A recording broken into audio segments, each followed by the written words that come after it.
અગ્રીમ પ્રતિભામાંના એક છે. પોતાના માર્ગદર્શક અને મિત્ર ગ્રેહામ ગ્રેનની મદદથી નારાયણે સૌપ્રથમ સાહિત્ય જગતની અંદર પ્રવેશ કરેલ હતો. નારાયણની મોટાભાગની વાર્તાઓની પૃષ્ઠભૂમિની અંદર માલગુડી નામનો કાલ્પનિક કસ્બો છે, જેનું આલેખન તેમણે સૌથી પહેલા સ્વામી એન્ડ ફ્રેન્ડ્સની અંદર કરેલ છે. આ જે પુસ્તક છે માલગુડી વિશે, જે કાલ્પનિક કસ્બો છે કે એના લોકોની ક્રિયા પ્રતિક્રિયા વિશે તેમણે આલેખન કરેલ છે, જે લોકો માટે આકર્ષણનું કેન્દ્ર બન્યું હતું, જેના કારણે તેમના પુસ્તકો છે ખૂબ પ્રસિદ્ધ થયા.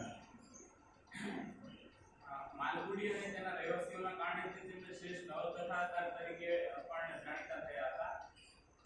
આ સિવાય પોતાના ગદ્ય અને લખવાની શૈલીમાં અત્યંત સાદા હોવાના કારણે પણ તેઓ ટીકાના વિષય બની ગયા હતા. તેમની જે લખવાની શૈલી છે એ ખૂબ સાદી છે એવું લોકો માનતા હતા.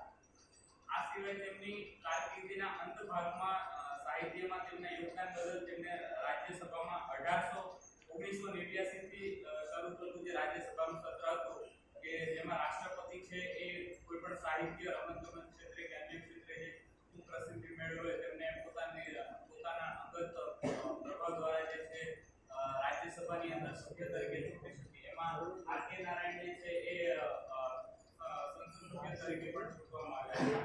આ સિવાય તેમની નવલકથાઓ વિશે કેટલીક નવલકથાઓના નામ જણાવો તો આર.કે. નારાયણે જે નવલકથાઓ લખી છે એના નામ આ પ્રમાણે છે: સ્વામી એન્ડ ફ્રેન્ડ્સ, પછી the bachelor of arts, the dark room, mister Sampath, પછી man eater of Malgudi, the world of Narayan. પછી કેટલીક પૌરાણિક કથાઓ પણ એમને ઇંગ્લિશમાં લખેલી છે કે જેના નામ આ પ્રમાણે છે: ગોડ્સ, પછી ડેમન્સ એન્ડ અધર્સ, પછી ધ રામાયણ, ધ મહાભારત. આ જે છે એમની પૌરાણિક કથાઓ લખેલી છે.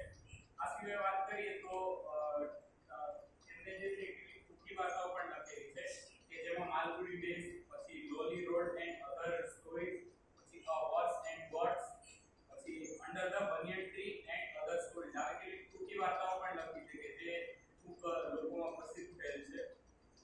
આ સિવાય તેમની સિદ્ધિઓ વિશે વાત કરીએ તો 1958 ની અંદર તેમનું જે ગાઈડ નામનું પુસ્તક છે એના માટે એમને સાહિત્ય અકાદમી પુરસ્કાર પણ મળેલ છે.